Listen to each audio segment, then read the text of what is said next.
Okay, you're on a job interview and your future boss tells you you can take up to a year off when you have a baby. Well, we're talking men and women here. You can also return part or full-time, and your paycheck stays the same. ABC 2 News' Catherine Hawley says Netflix certainly adding up the perk on this one, huh? They did, Kelly and Jamie. The tech company just announced it's giving employees up to a year of paid leave after the birth or adoption of a new parent. But it's a perk very few Americans get to take advantage of. The United States may be one of the stingiest developed countries when it comes to maternity and paternity leave. In fact, paid time off after the birth of a baby is mandated in almost all other countries, but not here. I took the full 12 weeks. My company, I had to do disability, short-term disability, to get compensation for being off. That was for, I think, 6 weeks, and then the rest was unpaid. A lot of companies don't offer any sort of leave for their employees. And they told me you could extend it until, 12 weeks, but you're not going to get paid. When you have 4 children, you kind of have to go back. Many European countries mandate several months of paid leave to care for a new baby.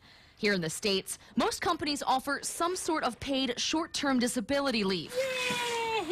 Usually 6 to 8 weeks for women who give birth, but additional time off is not common. It's pretty difficult to find a place to work where you get full paid or even half paid the whole time. It's tough. It would be awesome if I could have stayed with my kids a little longer. It's tough, with newborns and, being able to manage them and work and having enough time to do what you need to. Netflix's announcement this week stirred envy in new parents and those who remember the sleepless nights when the baby first came home. Some say the U.S. needs to start playing catch-up and offer paid maternity and paternity leave. I think more companies, if they had the opportunity to do that for their employees, they'd probably keep their employees longer, keep them happier. I think it's a wonderful idea for the parents to be able to spend time with the newborns and their children when they're first born. Absolutely. You can never have enough time. Now, federal law does guarantee new parents 12 weeks off after the birth or adoption of a child, but it's only for full-time employees working at a company with 50 or more workers.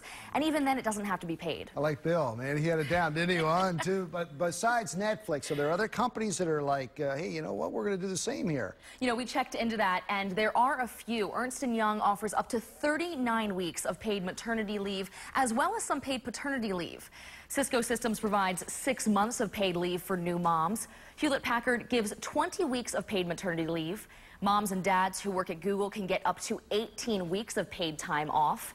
Yahoo offers 16 weeks of paid maternity leave, as well as 8 weeks of paid paternity leave. And finally, Microsoft announced today that parents can go on leave for 12 weeks with full pay. 1, 2, 3, 4. Out of all of them, they're all tech companies, so they're all looking for the cream of the crop, aren't they? They definitely are, and they're all out in California, so they're definitely trying to one-up each other and generate the most buzz to get new employees.